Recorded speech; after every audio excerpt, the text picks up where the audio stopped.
Hello, I'm Casey. And I'm Phagan. And this is Render the the Darkness.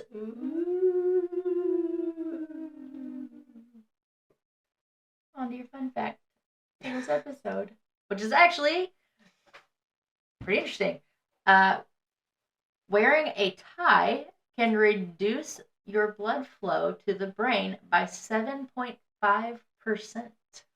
Really? What a study in 2018 says. Didn't know that. People shouldn't wear ties. Yep. Wearing a tie can make you feel dizzy, nauseous, and it can give you headaches. Don't wear ties. You think get one of those little clip-ons. Yeah. Yeah, I think it's not even. I don't know if it's necessarily like just wearing ties in general, but I think it has to do with like how tight you tie it. Yeah. Makes sense. Oh, I wanted to do the thing so bad. I'm gonna try to do this case, and without looking up and laughing. I'm sorry, but it's this or bald spots, okay? So we're going with this. And next time I'll just do something else with my hair before we get out here. Okay. Before we get out here. I'm sorry, okay? This looks better than the bald spots. Yes or no? I don't think so. No. That's just me. But anywho, will you put the camera on the baby? Yikes. Okay, so this is the first case out of Georgia in our 50-state series. And this case, surprisingly enough, takes place in the 18 to 1900s. Oh my gosh. I know. By Phagan. Why did you go so far back? I don't know. Why Phagan? Why do you always go so far back? I don't know. It's your favorite time period. Apparently. Now, this case is about the possibility of a man being sentenced to death for murder he didn't commit, and the tragic outcome of justice being taken into the hands of the public. That's never good. No. And this is the death of Leo Frank and Mary, hopefully I say this correctly, I got it down here somewhere, Phagan. Now, on April 17th, 1884, in Cuero, Texas, Rachel Ray Jacobs gave birth to a baby boy, her and her husband Rudolph Frank, named Leo Max. When Leo turned 3 months old, they moved to Brooklyn, New York. He went to public school and then graduated in 1902 from Pratt Institute. He studied mechanical engineering at Cornell University, where he was in the H. Morse Stevens Debate Club. When he graduated in 1906, he worked as a draftsman and a testing engineer for a short time. Now, Leo was asked by his uncle Moses Frank if he wanted to talk to some investors about a job at the National Pencil Company, a factory that Moses had a major share in. He agreed, and then he went to Germany to learn the ropes at, hopefully I say this correctly as well, Eberhard Faber Pencil Factory. He started working at the National Pencil Company in August of 1908 after spending 9 months in Germany. The next month, he became the superintendent, earning $180 a month plus some of the profits from the factory. And not long after going back to Atlanta, Leo met Lucille Slade. Lucille came from a very important higher-class Jewish family of businessmen that 2 generations before had established the earliest synagogue in Atlanta. In November of 1910, they were married. Now, Frank became president of the Atlanta chapter of the B'nai B'rith, which is a Jewish fraternal organization.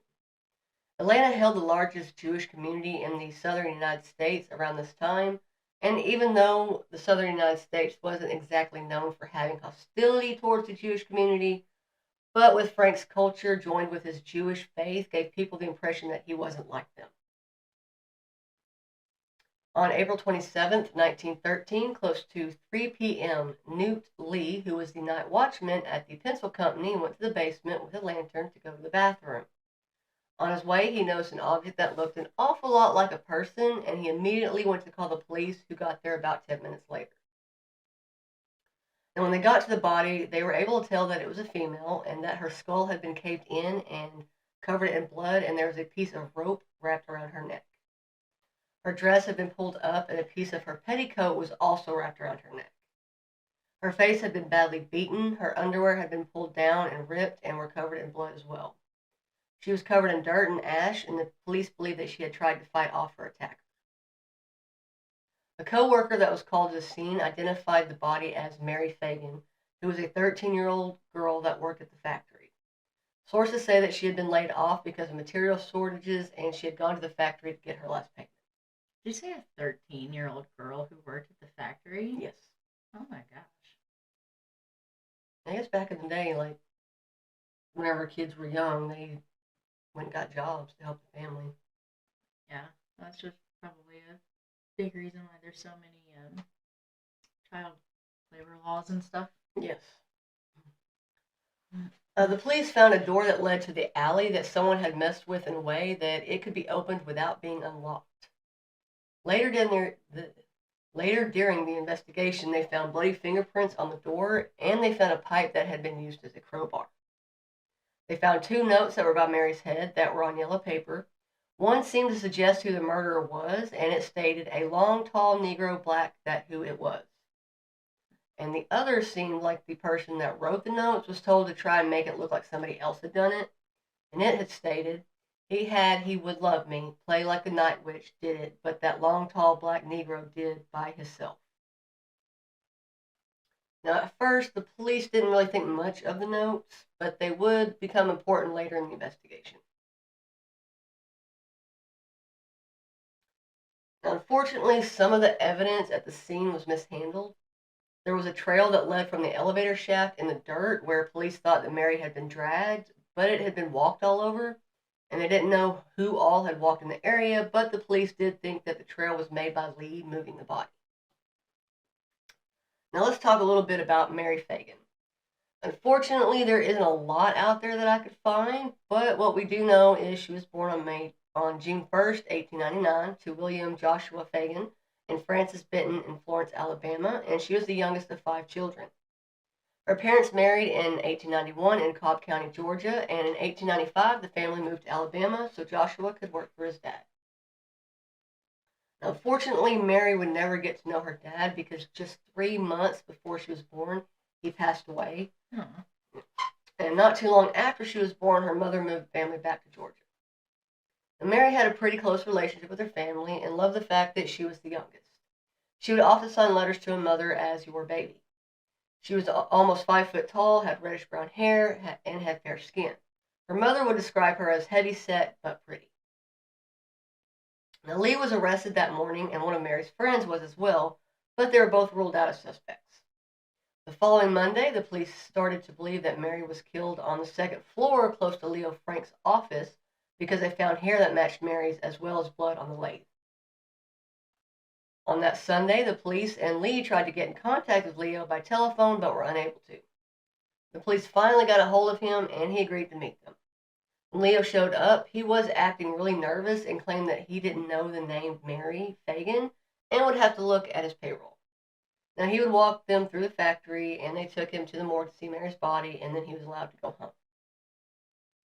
Now, on Monday, Leo went with his attorney to give the police a written timeline of what happened that day. He would say that Mary was in his office between 12:05 and 12:10 p.m., and that Lee got to the factory at 4 p.m., but he had asked him to come back later. He claimed that he had a problem with an ex-employee, James Nat, at 6 p.m. when he was leaving and when Lee was coming back. He also said that Lee's time card for that Sunday was missing time, as he was supposed to punch it every 30 minutes. His attorney, Luther Rosser, had Leo remove his clothes so that the police could see that he didn't have any injuries.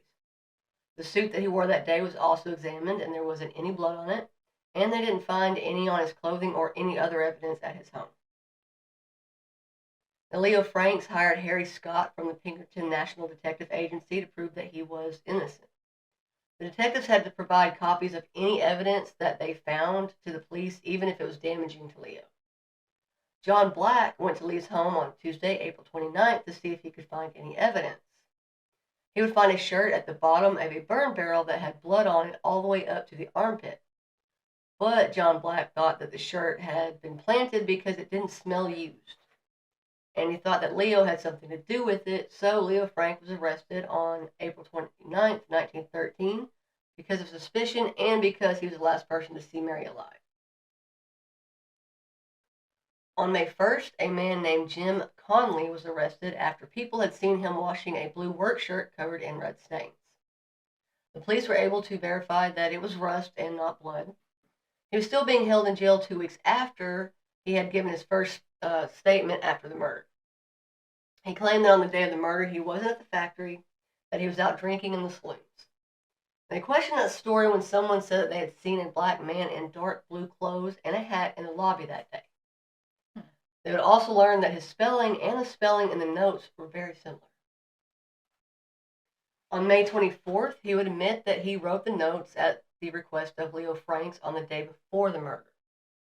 Now, Jim's story would change, and he would claim that he had actually met Leo in the street the day before the murder and followed him back to the factory. He claimed that Leo had him hide in a wardrobe when a couple of women had stopped by to visit. He then claimed that Leo dictated the notes, gave him some cigarettes, and then made him leave. Why would he have him? That story doesn't make any sense. Why would he have him follow him back to the factory? No idea. That's just what he said. Huh. Okay. He then went and got a couple of drinks and he watched a movie. Now, a lot of people really thought that Jim was the one who had actually murdered Mary. Now, the police were actually happy with the new story. Well, of course they were.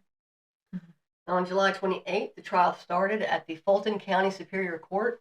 When the trial was happening, the prosecution thought that the witnesses had been bribed by Leo. The defense said that the jurors had been threatened outside of the courtroom and they had asked for a mistrial but were denied.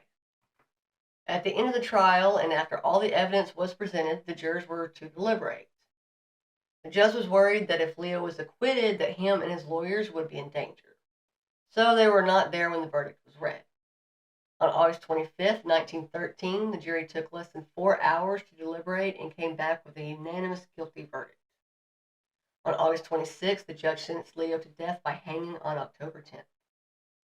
So they literally sentenced this man to death without any actual proof, other than somebody just saying, hey, this is what happened. Yeah. This is the story. Yep. Even though there was a lot more things pointing to the other guy than him. Yeah, there was a lot more evidence. But I'm sure that had something to do with something that had nothing to do with the murder at all. I think a lot of people think it was because of his faith. That's what I'm saying. I think maybe it's because he was a little different than the rest of the community. I think it had something to do with something that didn't have anything to do with the murder at all. Oh, for sure. Definitely. Now, Leo went through his allowed appeals, and on Monday, June 1st, 1915, his death sentence was actually changed to life in prison by John, hopefully I say this correctly, Slatton. Now, he claimed that he changed his sentence because there was new evidence that showed he may not be the one who killed Mary. He would send out a statement giving the details of the new evidence, with one key point being that the hair that was found on the lathe wasn't Mary's, and he was going to have a new trial. Well, that's good. At least somebody's trying to do something for the man. Yeah, that's true. I'm just trying to figure out, whose hair it was. I don't know, but they didn't have, DNA testing and stuff like that back then, so. Yeah, no. After hearing about the new trial, the public was really angry, and people threatened to attack the governor's home. After the mob was calmed down, the governor and his wife moved away from Georgia. Leo was moved to Milledgeville State Penitentiary during the night for his protection. Now, it was said that a fellow inmate tried to cut his throat because, quote, his presence in the prison was a disgrace, and he was worried about the other inmates' safety if a riot broke out. On August 16th, 8 cars full of people headed towards Milledgeville and got to the prison at 10 p.m. One of the people cut the phone line, and the others drained the gas from the prison vehicles, tied up the warden, took Leo, and drove away. Why was his presence in the prison a disgrace? I guess because he's Jewish? I guess so. Didn't really elaborate on that. He just thought it was a disgrace. Alright, sorry. No, you're fine. No. They've got Leo. They broke out for Leo. Now, a place had already been prepared at a location called Frey's Gin. Now, it's said by the New York Times that Leo was handcuffed, his legs were tied, and he was hanged from a tree at 7 p.m. on August 17th, and that they faced him in the direction of Mary's home. The hell? Now, the Atlanta Journal published an article saying that crowds of people went to the body and wanted to cut off parts of Leo's clothing for souvenirs. One man named Robert E. Lee Howell wanted them to cut the body up and burn it. See, this is why they stopped doing public executions. Because of that right there. Because a lot of times the public, man, they're just vengeful and awful. Yeah, they are. They can get really nasty. Really nasty. Now, when Leo's body was cut down, Robert Howell started to stomp on his face and his chest. Leo's body was placed in a basket by Judge Morris, and he drove out of Marietta. And Leo was buried in the Mount Carmel Cemetery in Glendale, Queens, New York on August 20th, 1950. So that is the story of the death of Leo Franks and Mary Phagan. See, that's why our justice system is the way that it is. Awful. Because things like this are allowed to happen. The judge was like there. Clearly. Right? When you put the man's body in a basket. Yeah, I think it was like the dude he still had the right to a trial. Like they had just collected evidence that could prove this man's innocence. And because they were so worried that this man might actually be proven innocent, they took matters into their own hands. Which, with the judge being involved, that tells me that, like, them getting in there and getting him out, like, that wasn't a fluke. Like, that, they had help with that. You think? I think they had help with that to be able to make that happen. You know, back in those days, though, like the amount of bias and prejudice that existed, it's just insane. Yes. You weren't safe no matter what. You weren't safe from cops. You weren't safe from like there was no refuge outside of your own numbers when it came to that kind of a thing. And even then, you weren't guaranteed safety. No. So, like, that was just a really yeah, you could just sneeze wrong back then. Terrible time to be alive. I mean, there's a lot of eras that exist in history that were just terrible times to be alive. And don't get me wrong, I know that stuff still exists today, but at least there are more laws. At least like some lessons have been learned by some people throughout history, and some laws have been put into place to prevent things like this from being able to happen. Yeah. Because we'll never know if that man was guilty or innocent. No, I mean, I think he was innocent. I don't think he did it.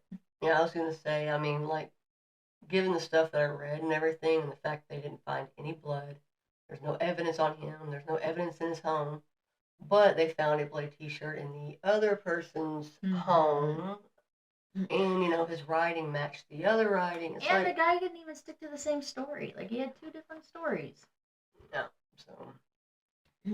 I don't know. That's sad. That's really tragic. I do think that the headline is correct. I do think that they both, like, obviously Mary, of course, but I think they both died unnecessary deaths and were both innocent people. Oh yeah, of course. That's my opinion. I could be wrong, but that's my opinion. Yeah, whenever I started doing this, it was originally going to be the death of Leo Frank, and then whenever I got into it, I was like, well, you know, Mary Phagan, she needs to be remember. Yeah, her story needs to be told too, because that was terrible what happened to her. You know, one thing about, I know that there's like a million true crime podcasts and shows and documentaries and, you know, things like that. And I'm sure there are people out in the world who are like, man, there's so many of those that exist out there. But it's like, in my personal opinion, there can never be enough of those things that exist, because if I haven't learned anything in the last week, I have learned that people need to be able to be remembered. And the only way to keep them alive and to keep their memory alive is to talk about them. And unfortunately, some of those people were taken out of this world too soon, or they were taken out of this world in very destructive ways or horrible ways or heartbreaking ways. But those things are important to talk about for multiple reasons. But the main primary reason is because when you stop talking about them, that's when their memory starts to fade. And podcasts like ours and other people who do this and all the documentaries and all those things like that, like we want to keep these names alive for as long as possible and in people's memories, and we don't want them to be forgotten. So hopefully we've done a little fraction of a justice by telling this case and keeping the names alive and out there. I agree. That was my soapbox for this episode. I don't know. I mean, maybe that's one of the reasons why I go back so far. Maybe. Because, it's so far back that, you don't really hear about the non-famous, not really famous, but the more heard of stories. Well, and too with these older cases like this, because I do a lot of them. Well, not a lot, but I do quite a few in this time era too, or further back. And I think that's important to do because a lot of them by this point they don't have family anymore to tell their stories, and it's somebody who passes away this way. They're not necessarily any more important per se than somebody who dies of like natural causes or something like that. Yeah. But especially in a case like this where I truly believe that justice was not served here, especially now where we're living in a time where the tests do exist and the DNA does exist and the things like that exist. Maybe bringing these things up, these kinds of cases up and alive will help maybe one day actually solve it and figure out who, if what they thought happened at the time is really what happened or if it was something else. Yeah. Was Leo Frank falsely accused? I think we have definitely have the technology today to be able to figure that one out. Now, whether or not there's anything left from that case being that far back to be able to do anything with is another story. But, yeah. If nothing else, where both of them are buried, right? Yeah. You never know. I would love to be able to see all of these old cases like this that were kind of left in limbo. I would love to see these kinds of cases be solved. Like that would be amazing if they are able to advance enough with the technology to solve these kinds of cases. I agree. It would be great.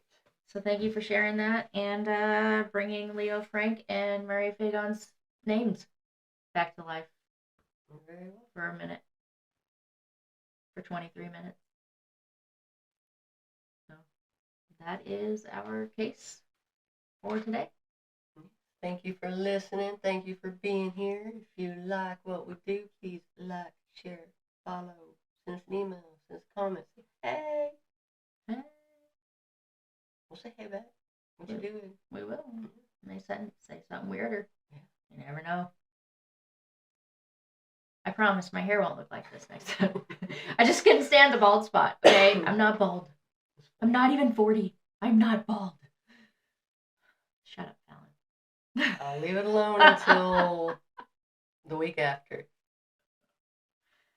All right. Well, thank you guys so much for joining us. We appreciate your time. And that's okay. We are Render the Darkness. Bye.